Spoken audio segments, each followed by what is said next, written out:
Welcome to Therapy Unplugged, Empowerment, Laughter, and Life, a podcast where two therapists offer insights to the real-life issues we all experience. We are your hosts, Sarah Benoit and Meaghan McCullough.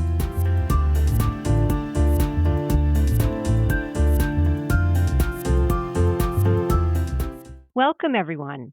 Today, we're going to discuss embracing your authentic self. This might feel like a lofty goal for some, and quite honestly, it can be. But our goal today is to really start with the basics and define what is one's authentic self. That's a tongue twister in itself, I guess. But we want to break it down for you. So we want to cover, what does it mean when people say your authentic self? Why is it hard for people to be authentic? And then, as always, we want to kind of wrap it up with give you strategies. How can I be more of my authentic self? And I want to start just real quick, and then Meaghan, I'll throw it over to you. Mm-hmm. I think it can be really intimidating when people think that authentic self, and even that idea of embracing. And I think I had started, or maybe last episode, I talked more about leaning in as opposed to embracing. Yes. And that being said, I think what's important is I don't even know how to really word this. On a real basic level, it's who you are deep down. But there's a lot of layers that can go into that. Mm-hmm. And I was wondering if maybe you could start and kind of explain, at least from your perspective, what this means. I would be happy to, Sarah. And I think I started last time, our last episode, saying this too, but I really do mean it. I am excited to tackle this topic of authenticity. And here's Mhm. why. So far in the few episodes we've done, I think that a lot of the themes we're bringing up, right? So, for example, getting back to that theme of piling too much on our plate, the Mhm. inner dialogue that I'm not enough, like all of those things, a lot of what clients bring to us in session, I'm not saying all of these themes cause one to maybe be inauthentic, but Mhm. I absolutely think it contributes. It can contribute to just this fear of really truly just being oneself at one's core, right? Mhm. So I just wanted to start by saying that, like, it's there's just this natural flow, I think, to our episodes because everything is connected, and so I just wanted to start by saying that. Sure. I totally agree. And so your question though, for me, and you're right, this is a lofty term, right? It kind of Mm. reminds me of self-care, right? Like we always we I talk to my clients about self-care all the time. And it's kind of this lofty idea, but it's an important one. And stepping in or leaning in, as you said, Mhm. to your authentic self, to me, I think what it means is to step into accordance with your values, to step into accordance with your true beliefs, Mhm. your true desires, that is consistent, even if it's challenging, right? Mm. Another way that I might say this is living from a place of integrity. Yes. And for me, I think living from a place of integrity is to live in alignment, right? Mhm. Again, so I am living in alignment with my values. I'm living in alignment with my beliefs and my desires in a way that is unencumbered by the external world, right? So it's coming my thoughts, my feelings, and my actions are coming from a place of alignment with who I truly feel I am and what's important Mhm. to me, rather than what's going on in the external world. Okay. Okay. It's interesting that you're kind of saying that, because as you were talking, and that idea of it's being true to yourself, your values, your beliefs. one of the things that I also think it's your personality, being true to your personality. Yes. One of the things I will hear people say is, especially, and I've got a group of people who are, I would say, boisterous, and they've been told their whole lives that they're Mhm. loud, and they've been shamed because they're loud, and working with them around this idea of, okay, but this is you. It's okay that this is you. Right. And it's funny, one of the things that, as you were saying, that comes up for me because I'm emotional. I'm a crier. So if something really touches me or if someone or something really means something to me, I will cry at the drop of a hat. Mhm. And and sometimes it drives me absolutely crazy because it could be a very inopportune time.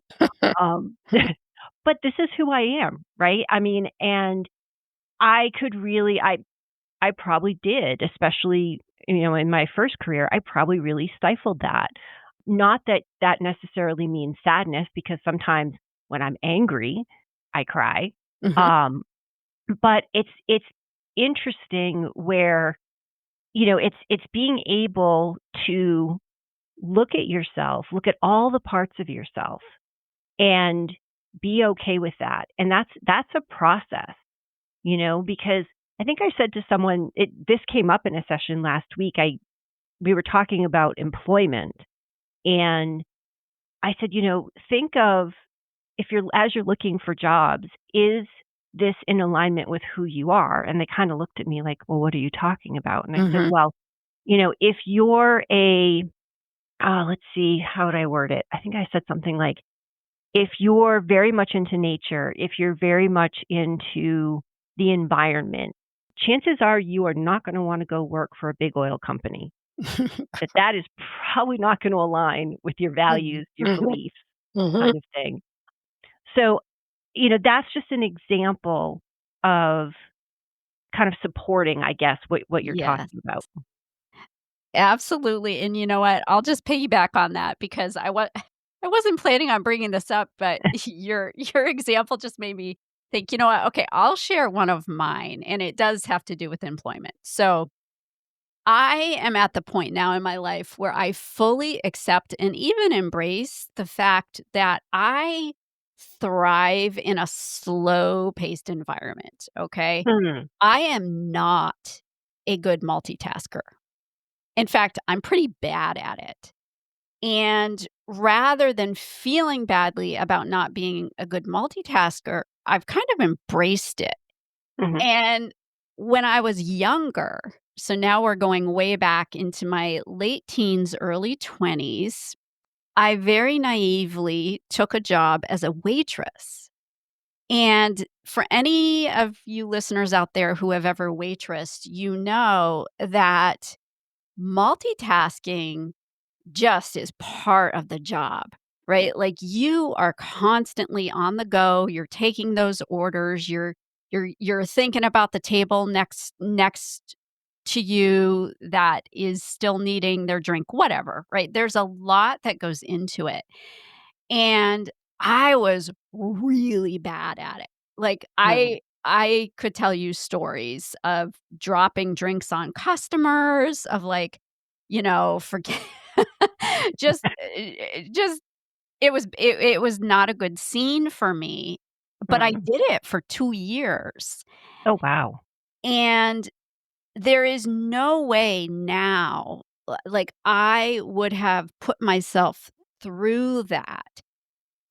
I remember back then thinking, why can't I get the hang of this? Like, why doesn't this feel more comfortable for me?"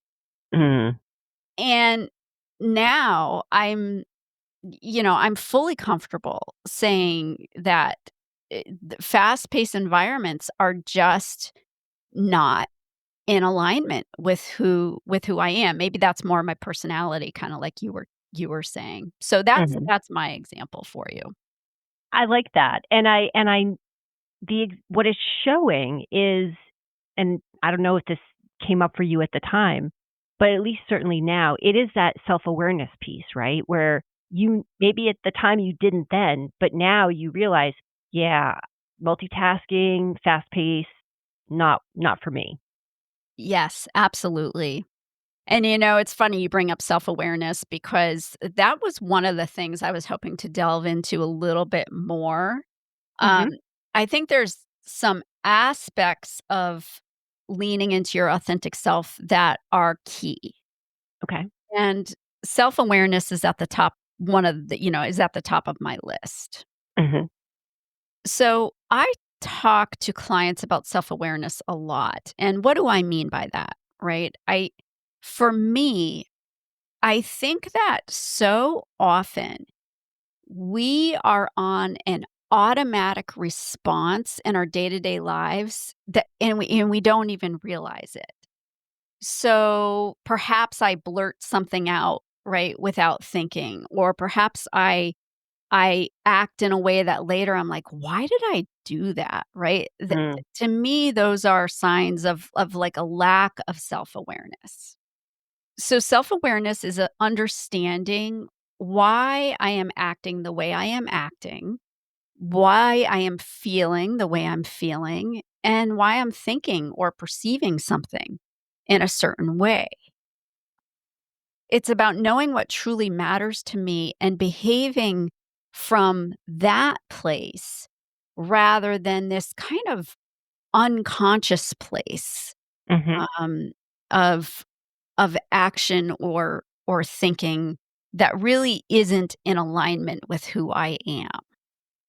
So I think that there's a connection between practicing self-awareness and Mhm. then leaning into authenticity. I completely agree, and it's very interesting because that even that word, kind of that subconscious piece, one of the things I will often say to people to get them to start connecting so that they can lean more into their own authenticity is Mhm. to say, "What notice what your body's feeling." Is are you getting anxious? If you're with certain people, are does your anxiety go up or do you become uncomfortable? If you are if it's a certain topic, you may, like you said, I mean, we're really on autopilot a lot of the time, and we might also not have a choice where we have to engage in a conversation or in an event or whatnot. But how is your body responding? Is it comfortable? Or, is the hair up in the back of your neck or you want to flee? So I think I think for each person too, it's figuring out because some people aren't able, I think, to get to their thoughts and their feelings just like that. I Sure. think I think it starts for and not everybody, but I think for some it starts, okay, what am I experiencing? Why do I have this, warm fuzzy feeling? Or why do I have this get me out of here feeling? Yes. Yes, absolutely. And I maybe we'll talk more about this in strategies, but for me, one of the things I will often talk to clients about, and I certainly practice myself with regard to practicing self-awareness is pausing, right? There Mhm. is such power in a pause, whether it's pausing when we're getting ready to say something, right? That maybe we're just saying out of anger or even a pleasant conversation, right? Like, Mhm. when we pause, I think that we are giving ourselves time to assess, right? Why we are thinking what we're thinking. Why are we Mhm. getting ready to act? And this seems so common sense, but I really do think it's something that we, including myself, right? I am not saying by any means I'm perfect at this, that we don't practice enough. Yes. Yes. And it's interesting that you bring that up because one of the things I do, and I think I did it at the beginning of this episode, was I was trying to gather my thoughts Mhm, and I stumbled a bit. mhm. And much like I think it was one of our very first episodes, I was like, okay, do we cut? It's that perfectionism piece. Do we cut this Yeah. out? Do we leave it? But I will often, and this is just literally coming to me in this moment, one of the ways I pause is I will say, how do I say this? Because I'm literally trying to figure out how do I want to say this? And what am I trying to say? Like I might know, but then it's forming it into words to Mhm. get it out. So it's very interesting that and I'd be curious if other listeners do this, where they actually put words to their pause. And I think I do that. I've developed that. I don't do that in necessarily my everyday life, but I think I do it in session and probably here because I don't want people to think I've fallen off the train and that I'm in the, well, where'd she go? Is she still here? Is she thinking? What is she doing? So I'm curious, if other people, because I have said to people too, I call it a timeout. Give yourself a timeout so that you take a breath Mhm. and you can then come back. But I like what you're saying too, because taking that pause, it does a lot. It does a lot for you, and it can possibly, if you're engaged in a conversation, do something for the other person, because if it's just we're rattling on and on and on and we take a pause, it's like, "Oh, wait a second, what's going on?" Exactly. It's directly related to increasing your self-awareness, Mhm. right? And then by Mhm. increasing your self-awareness, you're hopefully going to increase that leaning in to the authenticity. Right. Right. Do you have other, whether it's points or words or phrases that really resonate with you in terms of the authentic self?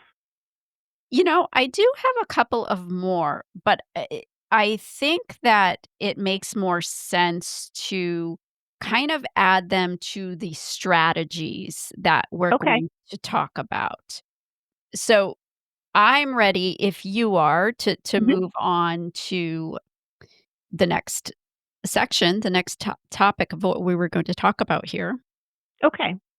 So the next part is really about why it's hard for people to be authentic. And I think this is something that's very true, more now than ever. I think, and it's very interesting because I think there's ways where we do see a lot of authenticity, but it can be very abrasive. And the first thing I think of is social media, where people, I call them like the keyboard warriors, where they'll say anything and everything Mhm. behind a screen, but when they sit in front of you, they aren't going to necessarily say the same thing. Mhm. Mhm. And the reason I say that is because I think one of the reasons that people genuinely aren't authentic is because they don't feel safe. I think it's very easy behind a screen to feel safe, but I Yep. think to sit in front of someone and say, I don't like that, or I don't agree with that, or why are you talking about this? I don't want to talk about this, is very uncomfortable for people. It Yeah. can be very scary. And I think, and that comes from there's a lot of reasons, or there can be a lot of reasons that that's the case. I have seen where people from a young age are not allowed to be themselves, Mhm. whether that's, I've worked with people, I'm thinking of someone in particular who had to behave a certain way. It was very, very old school in the sense like, kids are seen and not heard. Yeah. And that wasn't just in public, but that also was in the household. So they really couldn't be kids. And they weren't allowed to maybe laugh and scream throughout the house or Right. run around. And so if you're taught that at a very young age, what happens when you're then an adult trying to exist in the world? And, do you even know who you are? Like, what's okay? Yeah, Sarah, I think you're bringing up one of the top reasons for this difficulty in expressing our authentic selves, right? And I would put that under the category of maybe the social factors, right? I think Mm, there's social factors. I think there are psychological factors and probably cultural factors as well that mhm. can contribute to whether or not we feel safe to be truly who we are. And I completely agree. I have had so many clients through the years that share with me that, they grew up in households where their feelings were not only at times were they not welcomed, Mhm. But I have many clients who were punished Mhm. if Yes. they showed their true feelings. Right. Um, and so, of course, you're going to then grow up, not knowing that y maybe even how to Mhm. express your true feelings. I also have clients that tell me, "I don't even know really what I feel." Yes, I see that And too. yeah, and I think that part of that comes from, yeah, if your feelings were squelched as a little child, then you grow up not really knowing what Mhm. what what are my true feelings here. Right, right. And and it's interesting you bring that up, and I'd be curious if you've ever done this. I know when I worked with kids, I used to use feeling charts a lot, and so that kids could distinguish, say, between feeling, say, embarrassed Mhm. and being Yes. ashamed. And I've actually had to do that with adults too, and I've encouraged adults to Mhm. That's get, great. those big magnets that I think you can find them on Amazon that are Mhm. like feeling charts Yep. because they, much like a little kid, stick to the basics. Like I'm happy, I'm sad, I'm angry, and I'm scared. It's they really don't get into the finer points and they don't know how. And I think you bring up a good point too around that being punished because I think even this is one of the things I've seen too is even as adults, people are punished for who they are, whether that's in their relationships or Mhm. in their workplaces or whatever it is. It's it's really interesting because I think it takes courage to put yourself out there and say, "Okay, this is who I am. This is a part of me." Yes. But if you haven't been allowed to, it's you might not want to and you may not know how to. Exactly. Exactly, and I'll add to and I would continue to put this under the category of the social conditioning that Mhm. impacts authenticity, is just this general fear of judgment and rejection, Yes. right? So, if I share my true thoughts on this, what if they don't like that? What if they reject me? Right. And that, I guess you could even peel back the layer and connect that to this theme of I am not enough, right? I'm not my who I am at my core is not enough. Mhm. And so I'm going to say this thing I might not really mean, or I'm going to act in a way that isn't actually in alignment with who I am. And I'm doing it out of fear, Right. fear of the right judgment if I don't do that thing, for example. So, Right. Right. And I think that's very prevalent in the world we live in, where it's very hard for people to say how they feel because we've adopted it's very interesting. I read this article, and this is a little bit of an aside, mhm. but I read this article the other day about how psychology terms are really not starting, but they are embedded in like everyday kind of almost pop Yes, culture. yes.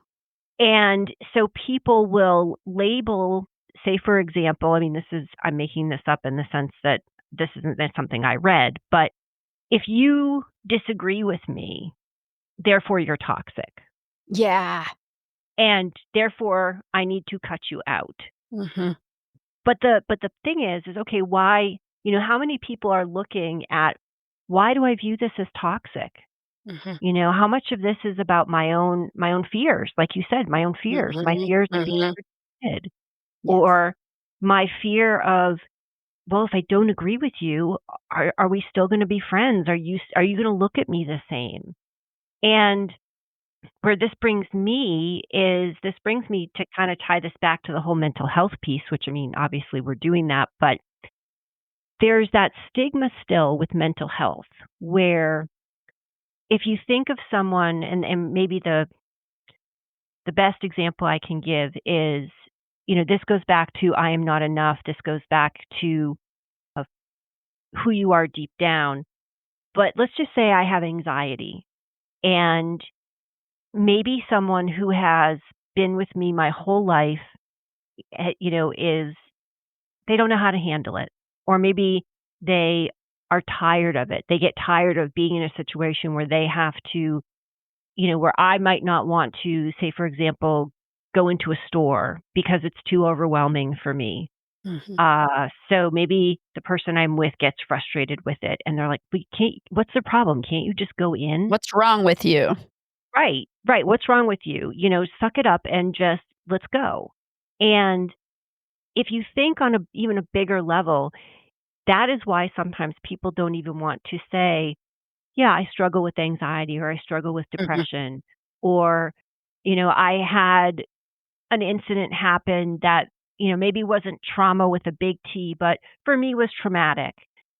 And again, even if you think of those reasons we've talked about, fear of judgment or people might not accept me for it. And then if you think, okay, well, what happens if my depression gets so bad, I need to be hospitalized? There is such a stigma around that. Mhm. But if you know that, okay, this is something I really need and I need to ask this, I need to go get help, I need this for myself, why would we not praise that? Why would we not celebrate that and say, wow, good for you? You knew enough. You knew what you needed. You knew that Right. maybe your family was going to say, are you serious? Why are you going to do that? That's not the place for you. That isn't going to help. They don't do anything. But if you pushed against that and said, no, this is what I need and I'm going to go do it, that is you embracing your authentic self. And that is you pushing against the stigma, the possible rejection, maybe not feeling safe. Yeah. Yeah, I'm really glad you brought that up. And, one other psychological factor that's kinda coming up for me right now to mention is just trauma in general, right? Hmm. Or really just, even if you didn't grow up in a traumatic household, but let's say you had some painful emotional experiences, trauma and painful emotional experiences can lead you to develop defensive traits.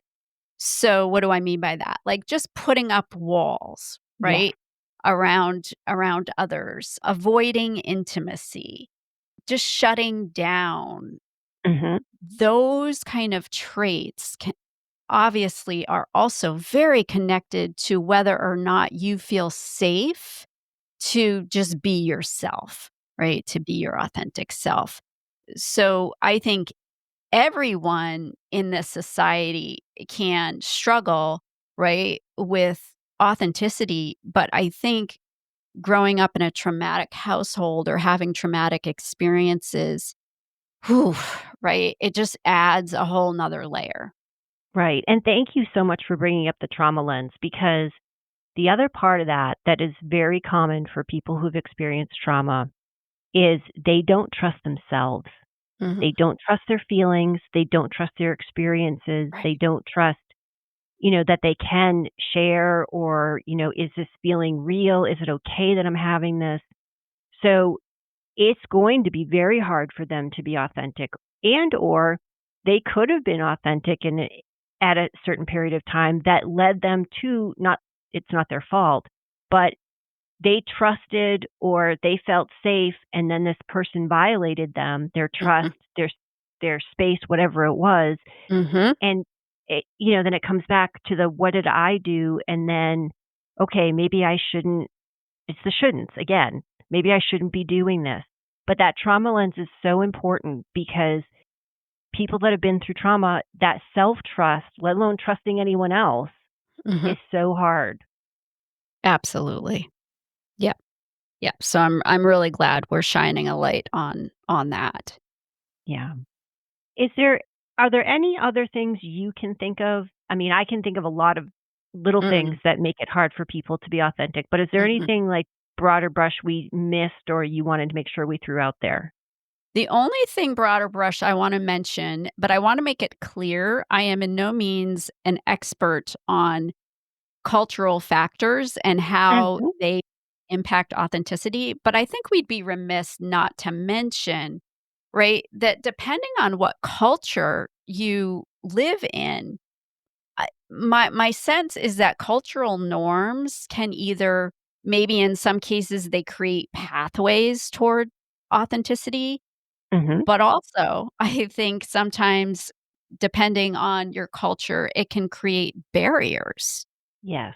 to authenticity, right? And so, how do we navigate and balance our own authentic expression within my cultural context, Mhm. right? And so if there are any listeners out there that have thoughts on this, I am more than open to, we're very open to hearing about them because I want to make it clear that we are coming from, you know, our own cultural perspective living in the United States, right? And so it's clearly going to be different in other countries. Yeah.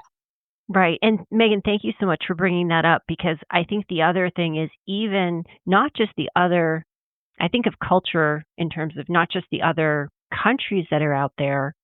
And, but I think one of the things I think of even here that some families talk about, but this is definitely depending on your culture, can be very prominent, is say, for example, multi generational cohabitation. Mhm. Mhm. And, if you are say very independent and you are part of this and you are living with many generations, that could be really challenging.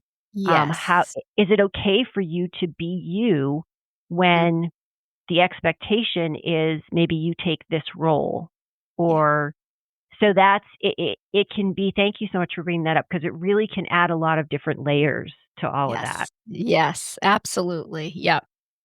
Okay.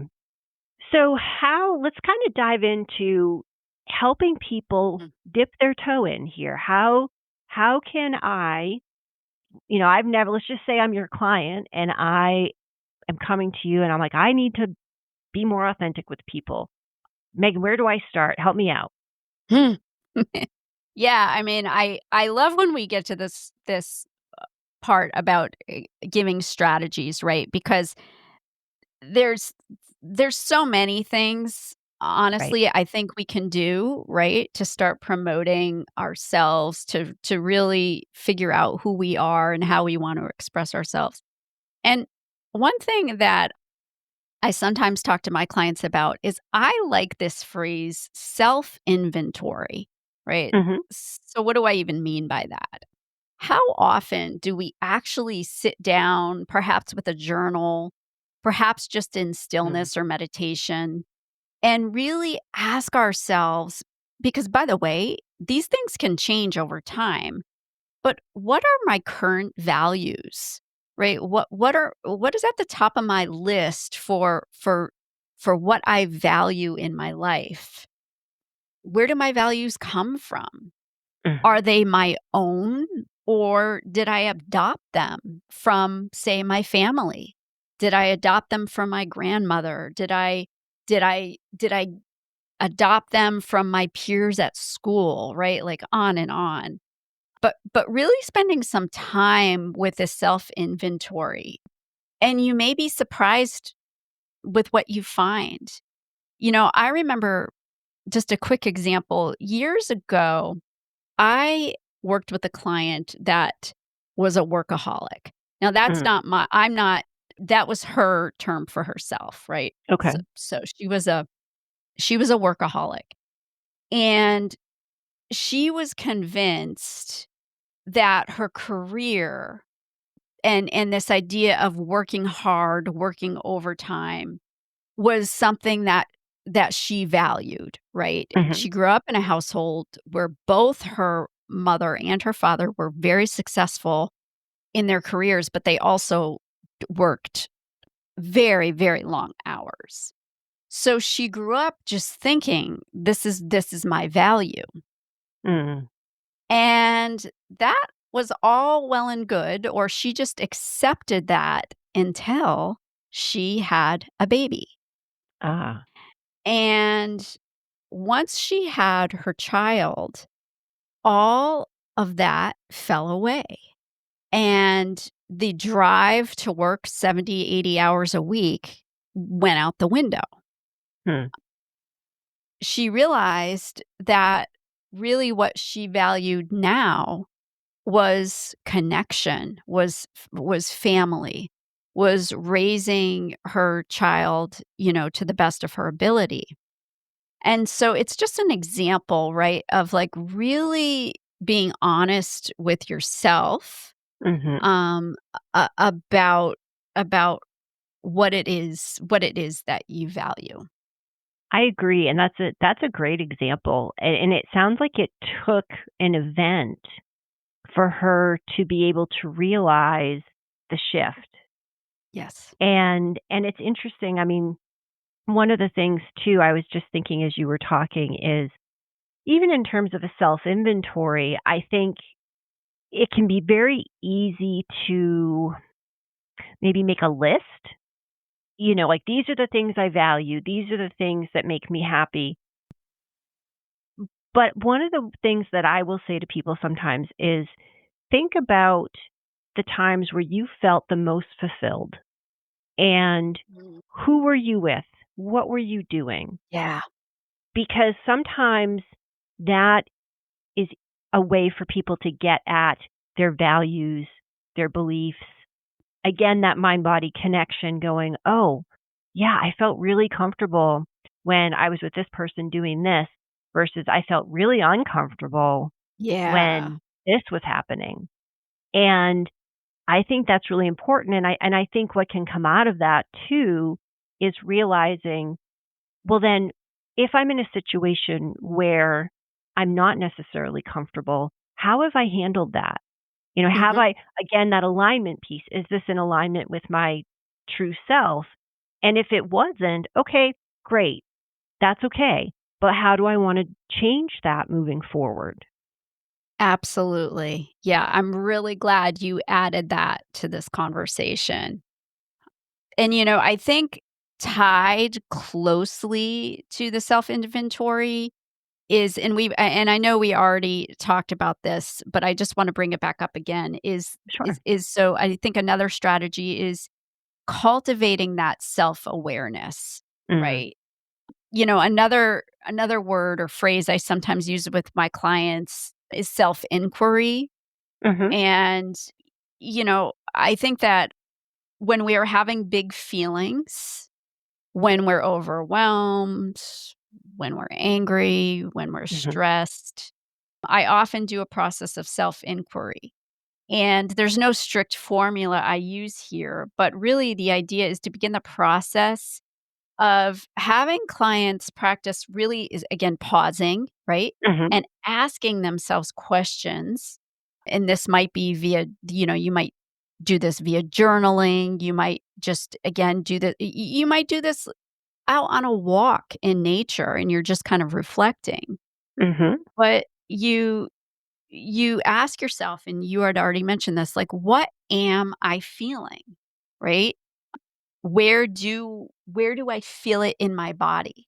Mhm. Am I feeling like I know for me, if I'm feeling stressed, I where I feel it is usually in my head, right? Like I will frequently get headaches Mhm. if I am feeling stressed or sometimes overwhelmed too. And so that's one way I know, right? Like if I feel that headache coming on, it's like, "Ooh, okay. Mm. Let's take it. Let's step back. What was I just doing? What was I thinking? What was I Nice. feeling? Yeah, that could be causing this." And so again, just this it's these basic questions that Mhm. seem so common sense or easy, but I think a lot of times we're not asking ourselves these yeah. Right, and it's interesting. I was just thinking of what so, someone kinda going back to that original question, like, someone comes to you for the first time and says, "Okay, how do I do this?" And what you just made me think about was the first step is being honest with ourselves, right? Yes.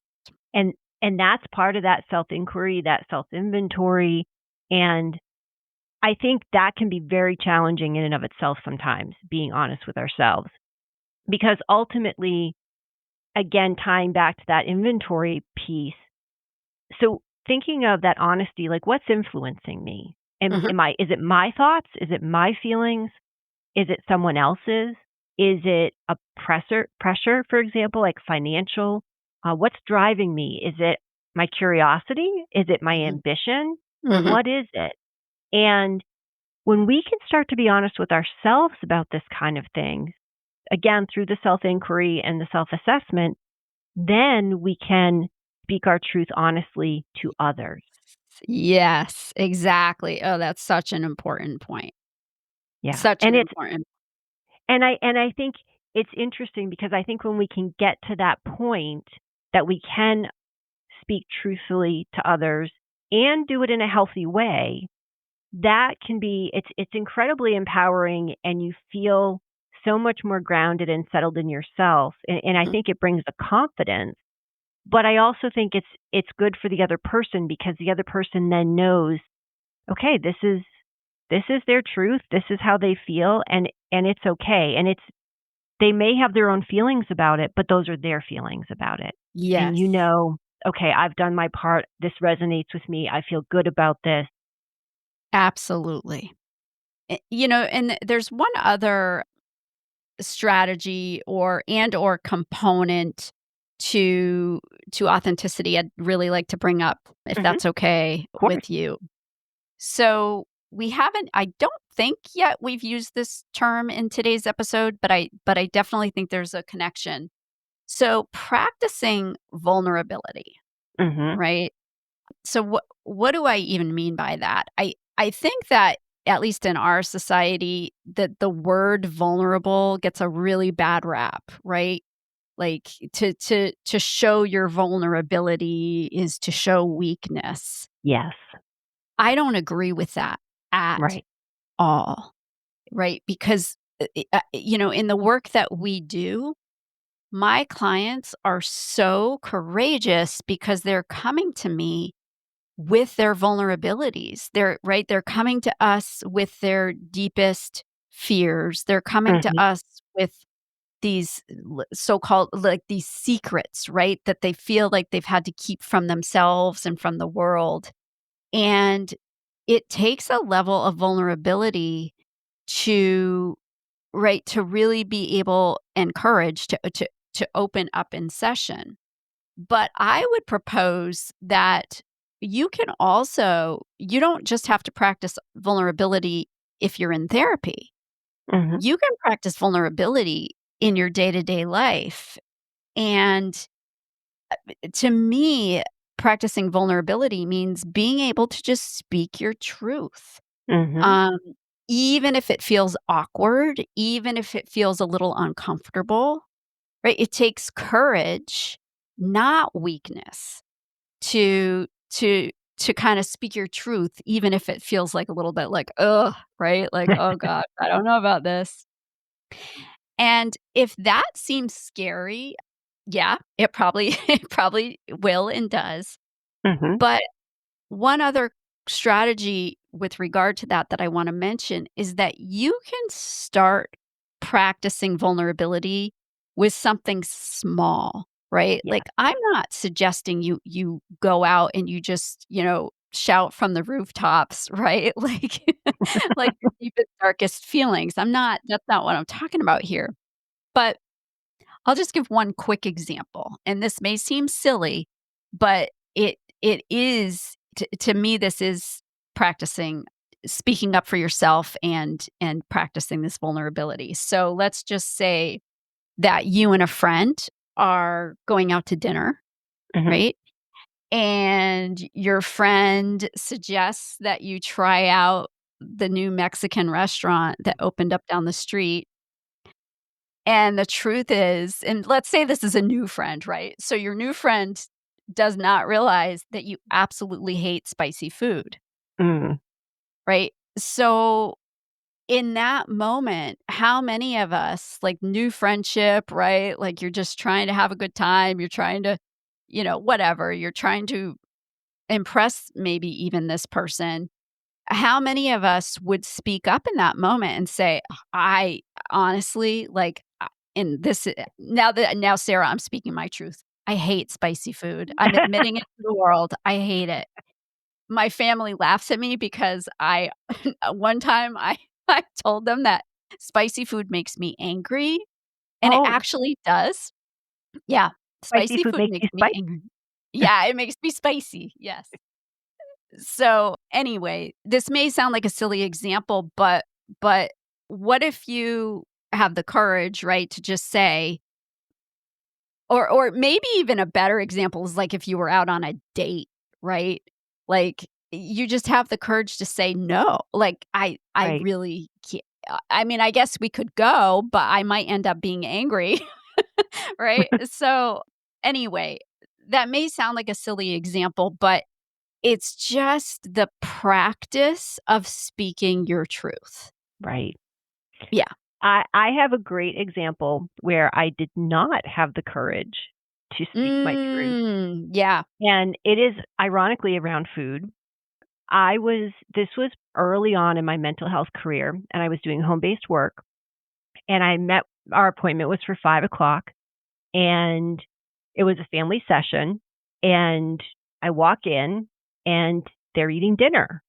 And I'm thinking to myself, okay, we had a session at 5, but okay, maybe they're finishing up.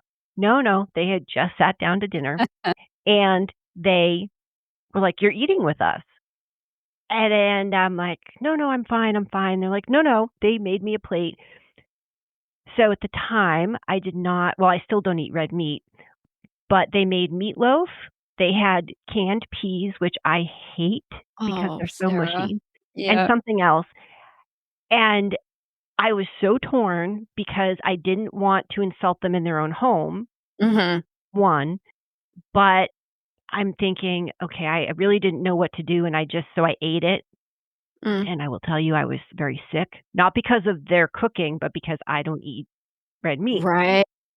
And I did have at the last session, I said to them, I'm like, "I gotta come clean to you guys." And they're like, "What do you mean?" And I said, "Do you remember the first session, like the first real session we had, and we ate dinner together?" They're like, "Yeah." And I said, "I don't eat red meat, and you gave me meatloaf," and I was so sick, and I should have just said no. Yeah. And they were like, "Why didn't you?" And I said, "I didn't want to upset you. I didn't want to offend you, Mhm. but I wasn't confident enough in my role Mhm. and with them to say, no, really, this, Right. no, thank you." But yeah. But you know what? Kudos to you for so even though that story was making me, like, really feel for you in that moment of, like, "Oh my god, eating meatloaf eating meatloaf when you don't eat red meat." Um, but but kudos to you for like, that story kinda came full circle because by the end, it sounds like you were comfortable enough both with them and with yourself to say, "Hey, I gotta share this with you." And right? So, even though maybe in the moment you weren't able to lean into who you were, you certainly it sounds like by the end of that kinda relationship, you were comfortable enough to do so. So that's really cool. Thank you for Thank sharing that. you. Thanks. Yeah. And now the world knows that, I don't eat red meat, and I'm okay saying that. And the world knows that I am, the biggest wuss on the planet when it comes to spicy food. I really hate it. I'll make sure that we don't go anywhere spicy. Thanks, Sarah.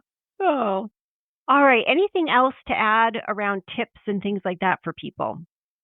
You know, I feel pretty good about what we've shared. One thing I'll add, just because I know I talked about vulnerability and a lot of our listeners may be very familiar with her work, but if you're curious about these ideas, Brene Brown, I think, is a great resource. Mm, Anything written by Brene Brown, she's done a lot of extensive research on things like perfectionism. She's done a lot of research on authenticity and the idea that vulnerability is a strength rather than a weakness. mhm. So if any of these ideas are resonating with you and you haven't come across Brene Brown, I would suggest looking her up because she's the real deal, I think, when it comes to some of these topics. Great suggestion, and thank you for putting that out there, and I'll make sure when we do the description that we Mhm. include that in there for people too. Super. Okay. Okay, well, thank you all for joining us. As always, we love having you here, and be sure to tune in next time. We're going to discuss the basic fears that we all experience. Thanks, everyone. Thank you.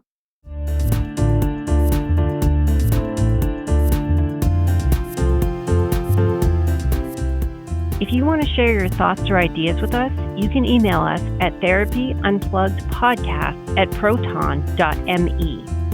Until next time, be sure to subscribe to Therapy Unplugged, Empowerment, Laughter, and Life on Spotify, Apple Podcasts, and anywhere you find your podcasts.